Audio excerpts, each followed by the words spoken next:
Hello friends, कैसे हैं आप लोग। हम करंट अफेयर स्टैटिस्टिक्स में डिस्कस करेंगे आज इंडियन एक्सप्रेस में कौन कौन से आर्टिकल हमारे एग्जाम्स के पॉइंट ऑफ व्यू से इंपॉर्टेंट है। यहाँ पे देखिए, इस समय लोकसभा का इलेक्शन चल रहा है। बहुत से ऐसे पेजेस हैं जो कि पॉलिटिकली मोटिवेटेड हैं, वो हमारे लिए इम्पोर्टेंस उतना नहीं है कि हम उसको डिस्कस करें। तो सबसे पहले मैं आपसे ये बात कहूँगा कि जो इम्पोर्टेंस आर्टिकल हमारे यूपीएससी सिविल सर्विसेज एग्जामिनेशन के पॉइंट ऑफ व्यू से इम्पोर्टेंट है, इसको हम डिस्कस करेंगे। इसी के साथ हम यह भी बात करेंगे कि जैसे कोई भी चीज़ होती है जब, तो उसका लॉन्ग टर्म जो हो कि एस्पेक्ट क्या होता है, इस पॉइंट ऑफ व्यू से भी डिस्कस करेंगे। मैं भी डिस्कस करते हैं कॉन्स्टिट्यूशन के जो आर्टिकल्स होते हैं, न्यूज में होते हैं, उसको भी हम अलग से लेक्चर में डिस्कस करेंगे। जैसे आर्टिकल 15 एंड आर्टिकल 39, इस सब बहुत ज़्यादा न्यूज में है, उसके पॉइंट ऑफ व्यू से हम डिस्कस करेंगे। हालांकि इस आर्टिकल में भी दिया गया है, बट हम हल्का सा ब्रीफ में इंट्रोडक्शन लेंगे। हेडलाइन में हम बहुत ही नटशेल में हम डिस्कस करते हैं। सबसे पहले देखेंगे हम आज मैपिंग की क्लास वर्ड ज्योग्राफी में। जैसे मान लीजिए कि वर्ड का जो पेज होता है इंटरनेशनल रिलेशन का, उसके लिए पॉइंट ऑफ व्यू से मैपिंग के सवाल में हम डिस्कस करेंगे कि कौन कौन से प्लेसेस जो है कि हमारे न्यूज़ में चले हैं। जैसे रफा चल रहा पहला, दूसरा वेस्ट एशिया, तीसरा गाजा चल रहा है, और एक और प्लेस पड़ जाता है जिसको ओडेसा बोलते हैं। तीन प्लेस हैं जो मैपिंग के पॉइंट ऑफ व्यू से बहुत इंपॉर्टेंट है। हम इसको अलग से भी डिस्कस करेंगे, बट यहाँ पे इंट्रोडक्शन हेडलाइन के रूप में हम डिस्कस करेंगे सबसे पहले। तो दोस्तों, सबसे पहले देखेंगे pro Gaza protester take over the Columbia कोलम Columbia building as a demonstration escalate. अब देखिए, सबसे पहले हमें ये पता होना चाहिए कि कोलंबिया है वास्तव में कहाँ पे, पहली चीज़। दूसरी चीज़, गाजा कहाँ पे है, इनके बीच में क्या रिलेशन है, और क्यों जो है कि न्यूज में है। सबसे पहले हम देखेंगे गाजा। गाजा के बारे में हमने कई बार डिस्कस किया है, मैपिंग के पॉइंट ऑफ व्यू से बहुत इंपॉर्टेंट है। गाजा पलस्ताइन का पार्ट पड़ जाता है, ये आपका मेडिटेरियन सी सीज का बॉर्डर लगता है, छोटा सा पार्ट है। सनाइन पेनिनसुला, या फिर कह सकते हो इजिप्ट। इजिप्ट का जो सनाइन पेनिनसुला एशिया में पड़ता है, उसी के कॉन्टेक्स्ट में ये आता है। कोलंबिया एक अफ्रीकन कॉन्टिनेंट का एक कंट्री है, इसको भी हम मैप में डिस्कस करें, पहली चीज़। सेकंड थिंग इज दैट हम तो वेस्ट एशिया के बारे में बात करेंगे। वेस्ट एशिया क्या था, मिडल ईस्ट क्या होता है, वेस्ट एशिया क्या होता है, इसके बारे में हम डिस्कस करेंगे। वेस्ट एशिया के बारे में अगर हम बात करते हैं, जो गल्फ कंट्री आती हैं, Iran, Iraq, Israel, Syria, Turkey, ठीक है। ये जो जितने भी कंट्री के मैंने नाम अभी यहाँ पे गिनाया है, काउंट किया है, ये सभी जो है कि आपका वेस्ट एशिया में आते हैं। वेस्ट एशिया का कुछ पार्ट को छोड़ करके कुछ नया पार्ट इंक्लूड करके हम उसी को अप्रोक्सीमेटली 95% हम वेस्ट एशिया को ही मिडल ईस्ट के नाम से जानते हैं। किस नाम से जानते हैं, मिडल ईस्ट के नाम से जानते हैं। और ये लोकेशन के हिसाब से करते हैं। मिडल ईस्ट का वर्ड आता है वेस्टर्न कंट्री से। वेस्टर्न कंट्री अपने कंट्री के हिसाब से, जो कि हमारी जो इंडिया के हिसाब से जो वेस्ट एशिया है, उनके हिसाब से वो मिडल ईस्ट के रूप में आता है, पहली। Second and third thing is that Odesa. हमें पता है रसिया और यूक्रेन के बीच में 3 साल, 3.5 साल वार जो कि शुरू हुए हो गया है, बट उसमें अभी कोई जो कि सीज फायर का कोई बात आया नहीं है। इस कॉन्टेक्स्ट में हम बात करें ओडेस वास्तव में कहाँ पे है। मैपिंग के थ्रू अगर हम बात करेंगे तो यूक्रेन में जाएंगे। यूक्रेन में हमें भी देखेंगे इंटरनेशनल रिलेशन में कौन कौन सी कंट्री इंटरनेशनल बॉर्डर टच करती हैं, किसका, यूक्रेन का। क्योंकि यूपीएससी आया 2023, शायद हाँ 2023 में पूछा गया था, which are the following country that touch the border with the Ukraine, right. तो इस वजह से ये बात हो जाती है। कीवी इसकी कैपिटल है यूक्रेन की, और रसिया की मास्को, मास्को मास्को कैपिटल है। कीवी कीवी जो कि यूक्रेन की कैपिटल है। ये आपसे सवाल पूछा जा सकता है कि यूक्रेन या फिर कीवी कहाँ की कैपिटल है, या यूक्रेन की क्या कैपिटल है। पहली चीज़, Ukrainian Black Sea port of the Odesa. एक तरह से कर सकते हो, ब्लैक सी पड़ जाता है। ब्लैक सी यूक्रेन और रसिया के बीच में पड़ जाता है। इनका इंपॉर्टेंस है, हालांकि ब्लैक सी का ज़्यादा कॉन्सिक्वेंसेस इंपॉर्टेंट है। और वहीं पे एक ओडेस नाम का एक पोर्ट है, यहाँ पे हम देख सकते हैं, इस चीज़ को लेकर के बात कर रहे हैं। मैपिंग के थ्रू उसको ज़रूर हम कवर अप करने की बात करेंगे। हम आगे आते हैं, और भी कुछ आर्टिकल्स दिए गए हैं, लेकिन हम उसको स्किप करेंगे क्योंकि वो हमारे पॉइंट ऑफ व्यू से इम्पोर्टेंट नहीं है। हम उन्हीं को डिस्कस कर रहे हैं जो हमें लग रहा है कि हमें डिस्कस करना चाहिए, और हमें हमारे पॉइंट ऑफ व्यू से डिस्कस है।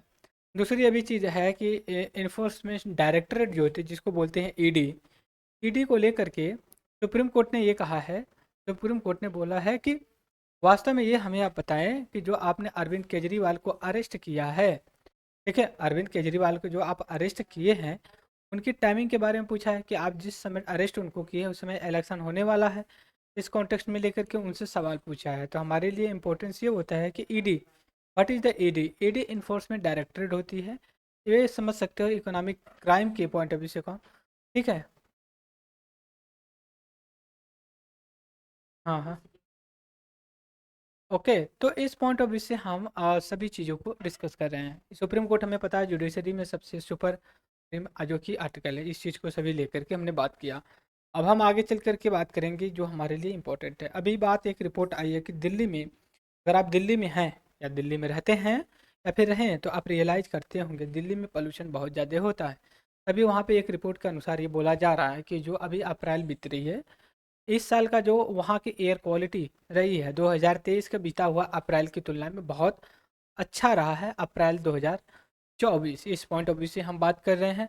तो हमें ये पता होना चाहिए एयर क्वालिटी क्या होती है। एयर क्वालिटी का मतलब ये होता है कि एयर की गुणवत्ता कितनी है हमारे वायुमंडल में, उसमें पोल्यूशन है या नहीं। पोल्यूशन कितने कई तरीके को हो सकते हैं, पार्टिकल्स और गैसेस पोल्यूशन हो सकते हैं। इन सभी चीज़ों को देखते हुए हम बात कर रहे हैं।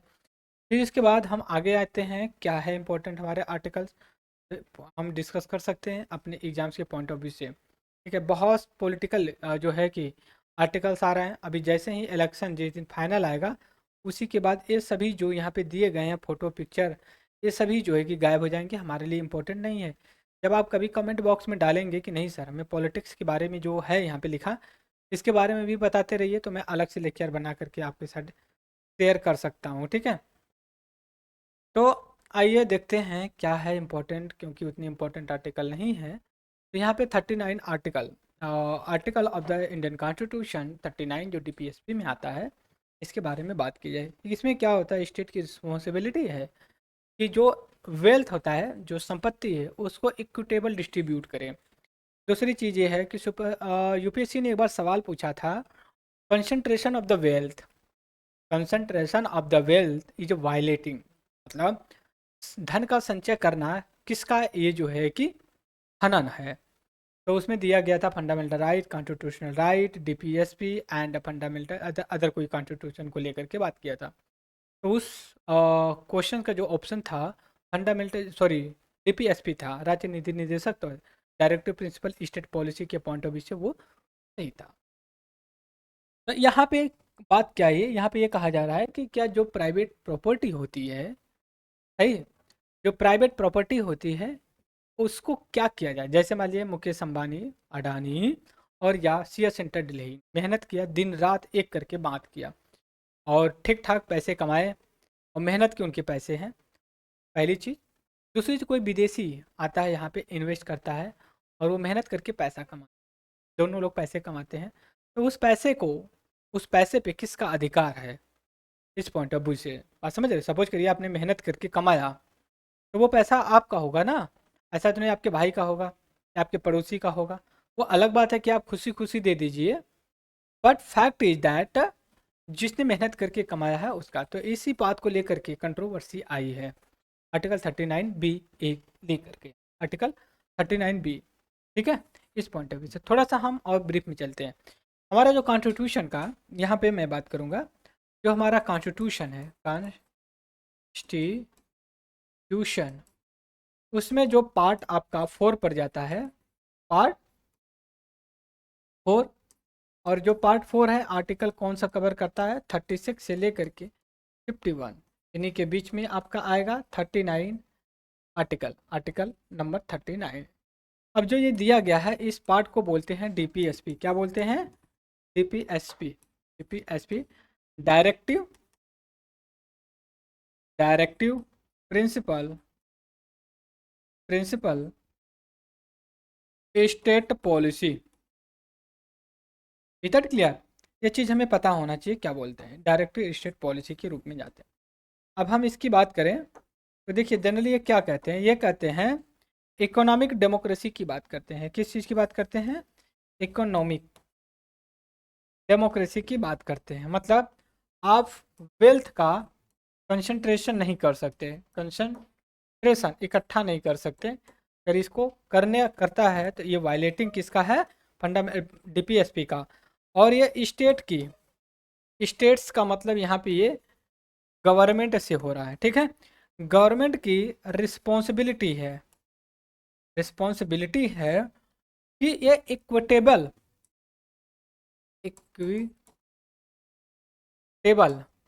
जो धन होता है, धन का संचय ना होने दे, और concentration of the money wealth का ना होने दे, इक्विटेबल डिस्ट्रीब्यूशन। तो ये जो अभी केस चल रहा है, अभी सुप्रीम कोर्ट में एक चल रही है कि इसके बारे में क्या बोला जाए। प्राइवेट प्रॉपर्टी, जो इंडिविजुअल प्रॉपर्टी हो, उस कॉन्टेक्स्ट में ये बातें कर रहे हैं। इस चीज़ को लेके जब ये बात हो रही है, यहाँ पे देखिए क्या है, 9 जज बेंचेस जो कि कॉन्स्टिट्यूशनल बेंच बैठ रही है, 9 लोगों की कॉन्स्टिट्यूशनल बेंच है। तो सबसे पहले ये भी हमें पता होना चाहिए, ठीक है, कॉन्स्टिट्यूशनल बेंच क्या होती है। कॉन्स्टिट्यूशनल बेंच देखिए, कॉन्स्टिट्यूशन से रिलेटेड अगर कोई इशू है, ठीक है, कॉन्स्टिट्यूशन से रिलेटेड अगर कोई इशू है तो उस पे कम से कम 5 लोगों की एक ग्रुप ऑफ द जज होने चाहिए, कम से कम, पहली चीज। दूसरी चीज, अगर उसी पे रीसेटिंग किया जाए, फिर दोबारा बेंच बैठाई जाएगी, तो 5 जजों की नहीं होगी, कम से कम 6 जजों की होनी चाहिए। ये सब प्रोसेस है। तो अभी इस समय कॉन्स्टिट्यूशनल इशू क्या है, आर्टिकल 39 बी में जो मेंशन किया गया है कि जो प्रॉपर्टी है उसके बारे में आप कैसे डिस्ट्रीब्यूट करते हैं, स्टेट की क्या रिएक्शन होना चाहिए, इस कॉन्टेक्स्ट में ये बात कर रहे हैं, सोशल सिग्निफिकेंस की बात कर रहे हैं। बात समझ गए। अब आगे हम चल करके बात करेंगे। इसमें देखिए 9 जजों की बेंच जो कि सुप्रीम कोर्ट में बैठी है, examine the question the whether private property would be constitution material resource. Material resource क्या हो सकता है, मटेरियल रिसोर्स, मटेरियल का मतलब हो सकता है रॉ मटेरियल, ये आगे डेवलपमेंट के लिए काम दे। तो अगर समझ सकते हो तो कौन सा प्रॉपर्टी होगी, कैसे उसको डिस्ट्रीब्यूट किया जाएगा, इस कॉन्टेक्स्ट में ये बात कर रहे हैं। तो इसमें ये बात है आर्टिकल 39 बी जो कि लाइट में आया हुआ है, हम इसको अलग से भी डिस्कस करेंगे इसके बाद। तो सबसे पहले ये हमें पता चले मटेरियल रिसोर्स क्या होते हैं, इसकी हम बात कर रहे हैं। मटेरियल रिसोर्स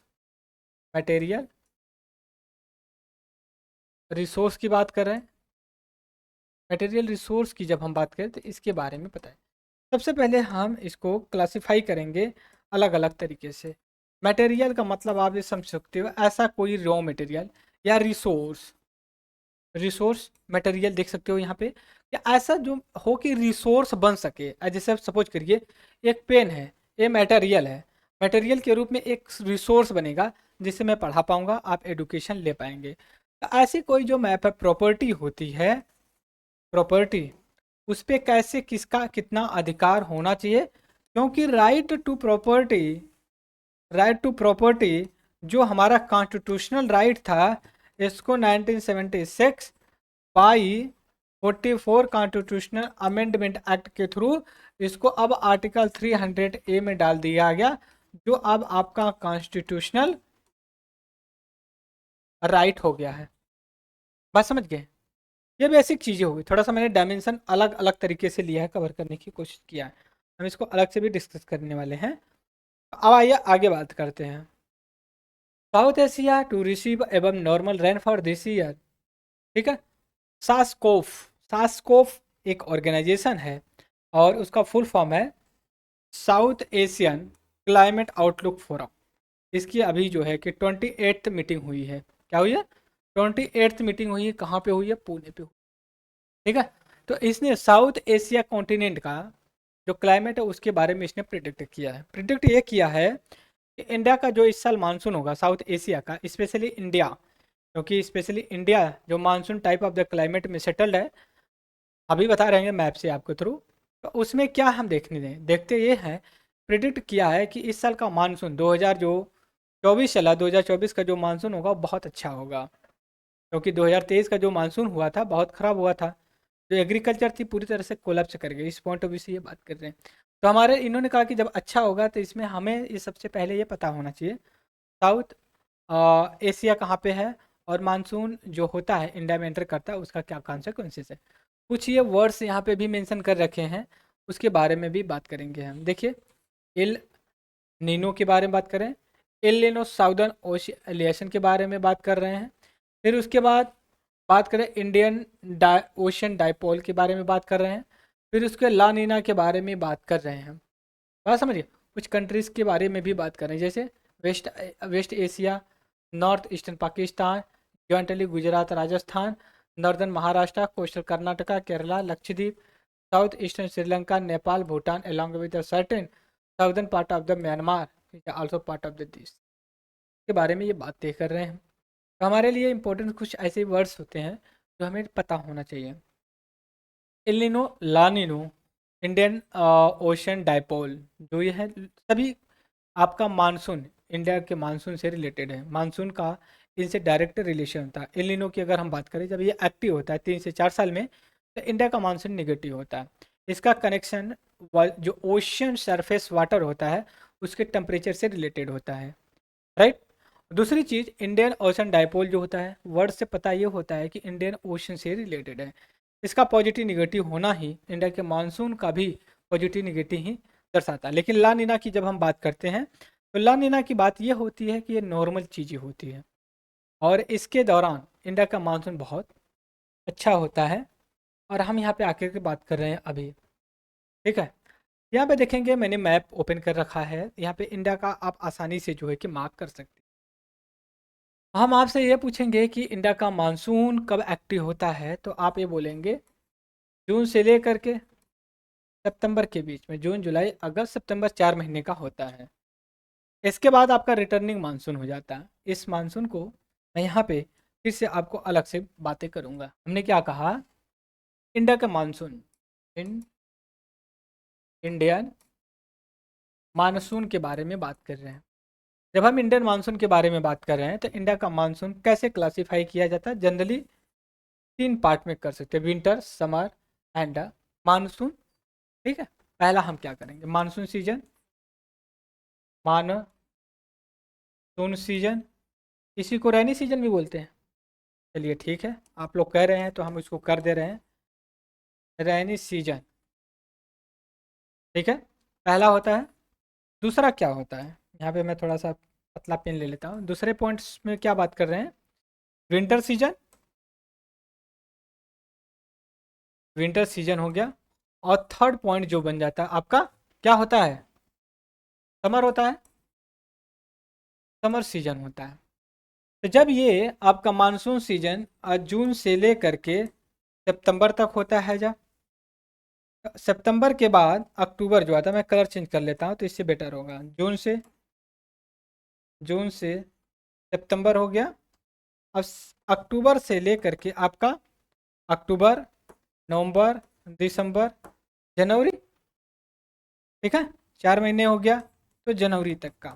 फिर फेब से लेकर के आपका, ऐसा कुछ कर सकते हो। हालांकि हल्का फुल्का फ्लक्चुएशन होता है due to climate change, global warming की वजह से। तो एक चीज़ बहुत अच्छे से पता होना चाहिए दोस्तों, कि जब हम किसी चीज़ को डिस्कस करते हैं तो उसका हमें A to Z पता होना चाहिए। इंडिया में मानसून का जो एंट्री होता है जून 1 को होता है, ठीक है। और यही आपका इंडिया के मानसून में 80%, 80% रोल प्ले करता है। अब जब हम विंटर सीजन में आते हैं, एंटर करते हैं अक्टूबर से लेकर के जनवरी के बीच में, इसमें ठंड पड़ती है, लेकिन इस समय भी रेनफॉल होती है लगभग 8 से लेकर के 12% के बीच में। इसको हम क्या बोलते हैं, इस समय जो होता है वेस्टर्न वेस्टर्न डिस्टर्बेंस, डिस्टर्बेंस के रूप में जानते हैं। आप समझ रहे हो। लेकिन वेस्टर्न डिस्टर्बेंस तो होता है, लेकिन ये आपका दिसंबर से लेकर के फरवरी के बीच में होता है।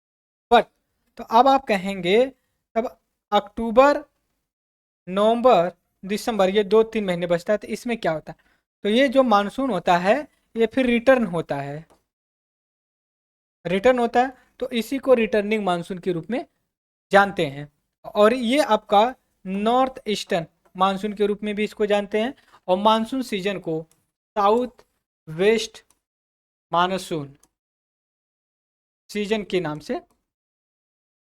और इस समय आएंगे फरवरी में, तो जो वेस्टर्न डिस्टर्बेंस है इसका इम्पैक्ट यहाँ तक भी पड़ता है, फरवरी तक भी पड़ता है, ठीक है। लेकिन फरवरी, मार्च, अप्रैल एंड मई पूरी तरह से ड्राई होता है except some conditions.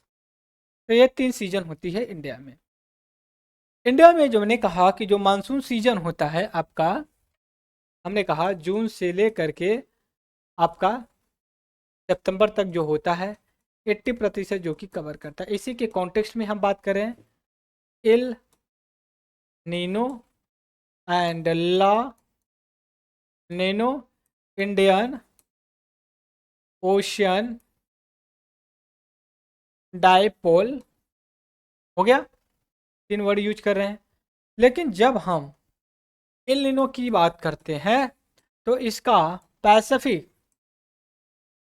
Pacific ocean से रिलेटेड होता है, बात समझ रहे हो? और इसका एल नीनो का नेगेटिव इम्पैक्ट पड़ता है कहाँ पे? साउथ वेस्ट मानसून जो होता है इंडिया का, तो साउथ वेस्ट मानसून मतलब जो आपका जून से लेकर के सितंबर तक पड़ता है, बात समझ गए?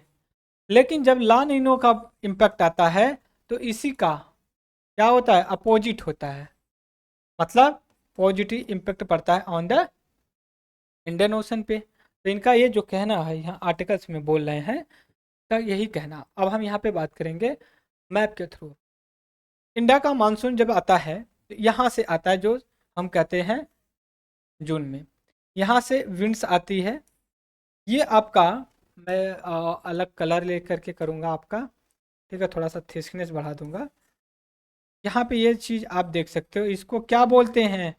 ट्रॉपिक ऑफ इक्वेटर के रूप में देखते हैं, राइट। फिर मैं कलर चेंज कर रहा हूँ, साइज वही होगी। रेड कलर से मैंने कहा, ये देखिए विंड्स ऐसे आ रही है यहाँ पे, और जैसे ही ट्रॉपिक ऑफ इक्वेटर ये क्रॉस करती है, due to Coriolis force of Ferrel नियम के अनुसार, ठीक है, राइट हैंड साइड विंड्स जो कि मूव करेगी। जैसे नॉर्दर्न हेमिस्फेयर है ये आपका, नॉर्दर्न और ये साउदर्न, यही डिसाइड कर रहा है। तो जैसे ही यहाँ पे ये मूव कर रही है, जैसे ही राइट हैंड साइड मूव करेगी, एंटर करेगी, तो इसका राइट हैंड साइड क्या पड़ेगा? इस पड़ेगा। इसी को हम वो क्या बोलते हैं? South west monsoon. ये कब होता है आपका? जून। और पहला मानसून सीजन कहाँ पे रेनफॉल करवाता है आपका? केरला में करवाता है। तो ये बेसिक कॉन्सेप्ट था जिसको हमें ज़रूरत होती है। और टेम्परेचर या रेनफॉल जो डिपेंड करता है, ये मेजरली टेम्परेचर पे डिपेंड करता है, बात समझ गए? अब आगे आते हैं जो हमारे लिए इंपॉर्टेंट होगा आर्टिकल्स, उसको हम डिस्कस करने वाले हैं। आइए डिस्कस करते हैं। अब यहाँ पे देखिए CISF,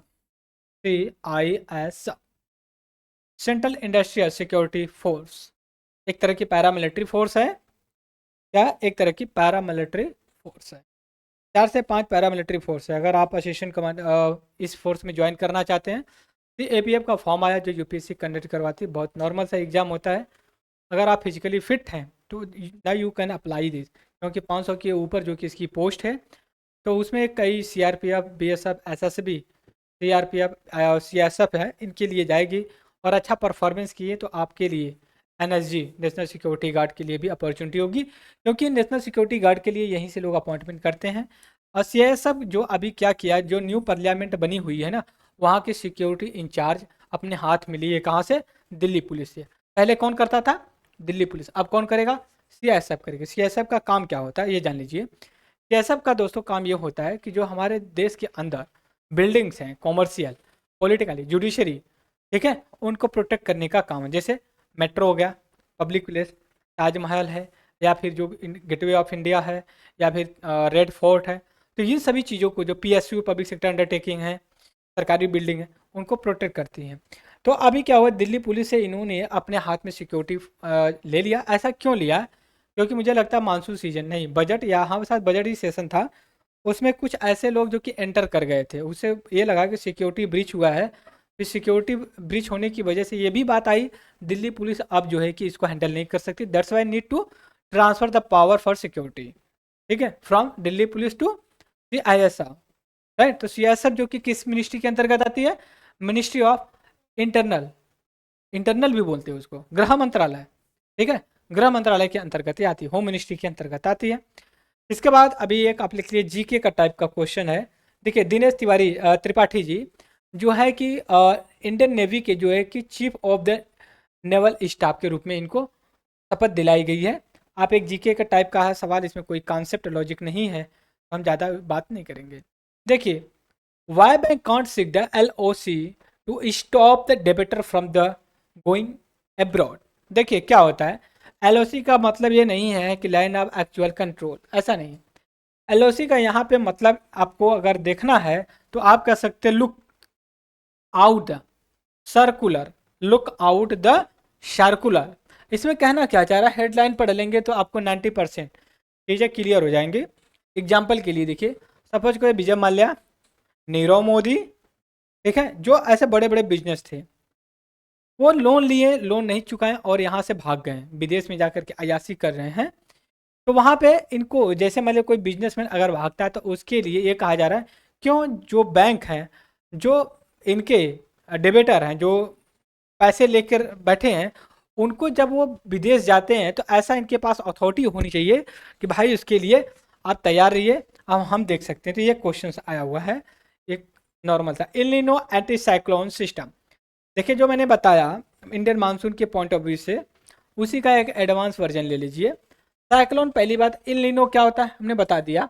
एंटी साइक्लोन क्या होता है, साइक्लोन का अपोजिट होता है, मतलब जब नॉर्मल मैटर होगा, नॉर्मल कंडीशन होगा, that's called the anti cyclone. Cyclone दो तरह के होते हैं, ट्रॉपिकल साइक्लोन होता है और सब ट्रॉपिकल साइक्लोन होता है। सब ट्रॉपिकल साइक्लोन आपका सब ट्रॉपिकल रीजन में होता है, मिड लैटिट्यूड पे होता है। ट्रॉपिकल साइक्लोन आपका ट्रॉपिक ऑफ इक्वेटर के 23.5 डिग्री नॉर्थ साउथ दोनों बेल्ट में होते हैं। मैं यहाँ पे आपको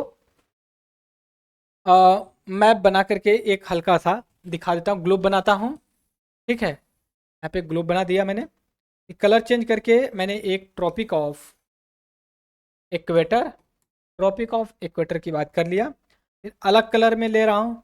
अब यहाँ पे मैं आपको बता रहा हूँ, इस तरह से कुछ साइक्लोन का डायरेक्शन होता है, मतलब ये नॉर्दर्न हेमिस्फेयर में जो ट्रॉपिकल साइक्लोन या साइक्लोन जो होते हो, ये एंटी क्लॉक वाइज चलते हैं। साउदर्न हेमिस्फेयर में ये क्लॉक वाइज चलते हैं, क्लॉक तो ऐसे ही चलती है ना, बात समझ रहे हो, और यहाँ पे ये चलते हैं। लेकिन जब हम एंटी साइक्लोन की बात करें दोस्तों, जब हम एंटी साइक्लोन की बात करेंगे तो ये इसी का अपोजिट हो जाएगा, बात समझ रहे हो। यहाँ पे नॉर्दर्न हेमिस्फेयर में क्या होगा, दिख रहा है कि नहीं दिख रहा, नहीं दिख रहा होगा, मैं अलग कलर ले लेता हूँ, पिंक ले लेता हूँ। नॉर्दर्न हेमिस्फेयर में क्लॉक वाइज चलेगा और साउदर्न हेमिस्फेयर में एंटी क्लॉक वाइज चलेगा, बात समझ गए। तो ये कॉन्सेप्ट है हल्का फुल्का था, तो यहाँ पे कॉन्सेप्ट कैसे रिलेटेड है, large part of the India experience heat wave. हमें हीट वेव का मतलब पता होना चाहिए। हीट वेव का मतलब ये होता है कि नॉर्मल, जैसे यहाँ मैं यहाँ पे मैप दिखा रहा हूँ आपको, मैप ये दिखा रहा हूँ कि इंडिया का मैप, मैंने मैप बनाया, ठीक है,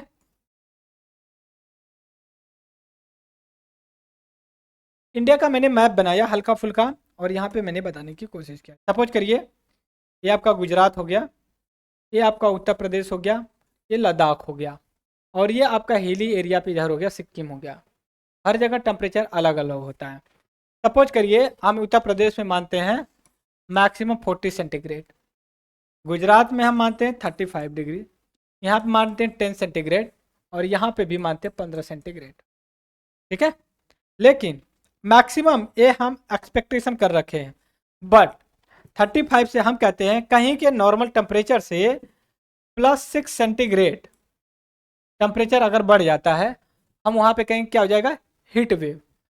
35 से कितना हो जाएगा, 41, 40 और +6 46, 15 plus 6 21, 10 plus 6 called the 16. That's called the heat wave. The normal temperature से 6 सेंटीग्रेड ज़्यादा हो जाए। ऐसा ये नहीं है कि यहाँ पे 40-46 हो रहा तो यहाँ पे भी होना चाहिए, ऐसा नहीं है। ऐसा इसलिए नहीं है क्योंकि यहाँ मैक्सिमम फुट हमने टारगेट कर रखा है, उसी के आधार पे करते हैं। तो अगर आपको करना है तो हम ये कहते हैं कि मिनिमम एक टेम्परेचर जो डिसाइड किया गया उससे अगर एक मैक्सिमम क्रॉस करता है, that's called the heat wave, right. अब हम आगे आकर के बात करते हैं जो हमारे लिए इंपॉर्टेंस होगा। बिजनेस पे सीएजी सुब्रत रॉय, ये हमारे आरबीआई के जो है कि एक्स गवर्नर रह चुके हैं। इन्होंने कहा है सीएजी जो computer auditor general 1.76 lakh crore 2G spectrum presumptive loss constable Subrata Roy बोलते हैं। कहते हैं कि जो लॉस हुआ है G20 का, G20 का मतलब क्या है, जैसे 5G चल रहा है, 4G चल रहा है, 6G, वैसे ही यूपीए गवर्नमेंट थी तो उसमें ये ऐसा बोला जा रहा था 2G का स्कैम हुआ, कोल का स्कैम हुआ, और उसी की देन थी 2014 में सरकार कांग्रेस गायब हो गई। Public investment remain an important driver for the Indian economic growth, IMF करते इंटरनेशनल मॉनेटरी फंड। एक आती पब्लिक इन्वेस्टमेंट बहुत इंपॉर्टेंट है अगर इकोनॉमिक ग्रोथ को आपको आगे बढ़ाना है।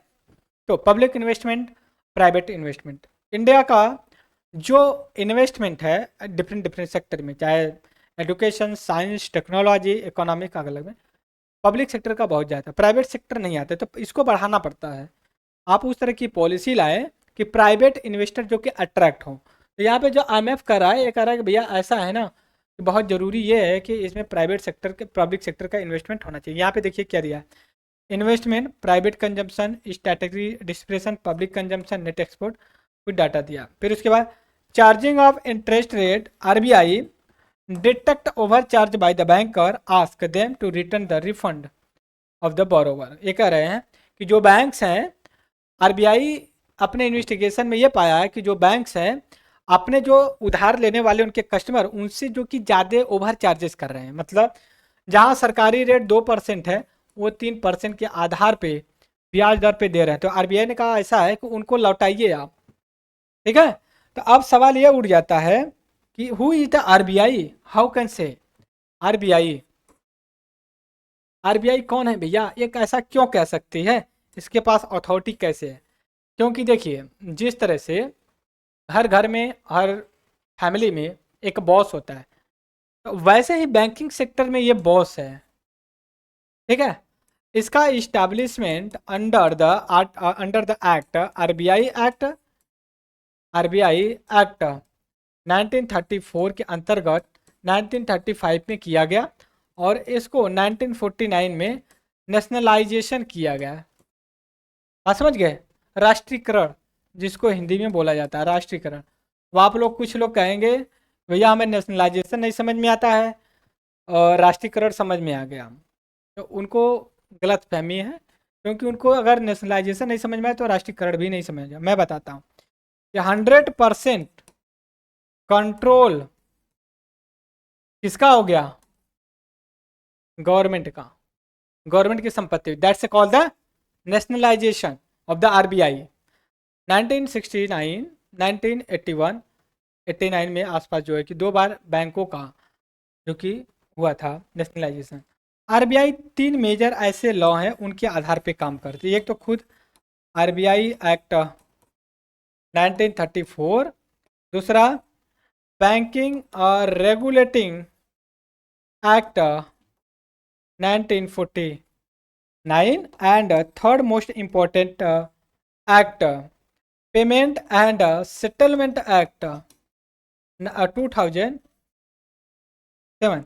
That's 3 important law which control and regulate and circulate RBI। RBI in 3 basis पे, हालांकि और भी एक्ट्स होते हैं। तो ये हमने बात किया, देख लेते हैं कुछ और इम्पोर्टेंस आर्टिकल्स है या नहीं, ठीक है। अब कोई इंपॉर्टेंस आर्टिकल नहीं है, एवरीथिंग एज कार्टून। सिड्डू को भरना चाहें तो भर सकते हो आप। तो आज के लेक्चर में इतना ही दोस्तों। तब तक के लिए thank you for the discussion.